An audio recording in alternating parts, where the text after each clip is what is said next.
Welcome back. Many people are getting their running shoes ready because fall is prime season for marathons. The Marine Corps Marathon is coming up in a couple of weeks here in D.C. And now there are some tips to help keep you safe while you hit the pavement. Here to talk about it is running expert Jason Kaplan. He's president of Milestone Sports. Welcome, Jason. Thank you very much. Tell me a little bit about your running background. Sure. So I've run for about 20 years. I've run 6 marathons, a number of shorter races, and some friends and I, all of whom are runners and technology guys, decided to start a company to see if we could help runners run healthier and know more about how they run. And what is like the key thing to running healthier? Well, so there's a lot of inputs, but you know, whether you're a beginning runner, whether you're an expert marathoner, a lot of us still get injured. Yes. And so one of the main causes of that is our shoe, right? It's the gear that we rely on the most. And so one of the things to know is you have to know when the proper time is to replace your shoe. And what would you say that is? So many people say it's 300 to 400 miles, but it depends. It might be 300 miles for me and 500 miles for you. And so part of the tool that we actually made called the Milestone Pod helps you understand the rate of impact and a lot more information about your run. But if you can see in this chart here, this shows one of our users who actually ran in a pair of Saucony shoes. Okay. You can see his average rate of impact, and then right at 300 miles, it starts to go up tremendously during each of his runs.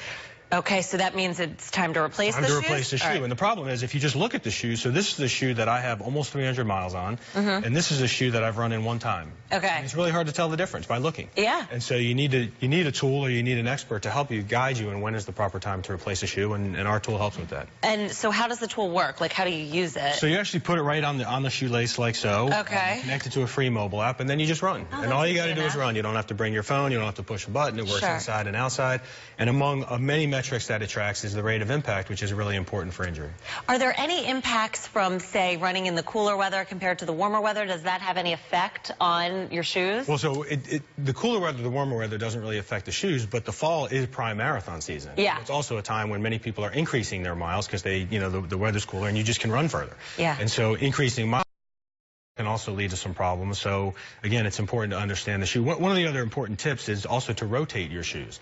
Oh, so you recommend having more than one pair? Your body has to recover, but also your shoe has to recover. So you may not have to buy more shoes over the course of a year, but if you alternate shoes, it gives your shoe time to recover, and you can actually run healthier with alternating shoes. Oh, so that doesn't really, like, your feet don't get accustomed to one pair? Like, it actually helps to have different pairs on? So again, each runner is a little bit different, but many experts say actually slightly different shoes are good, because if you run just slightly differently in different shoes, you're exercising different muscles.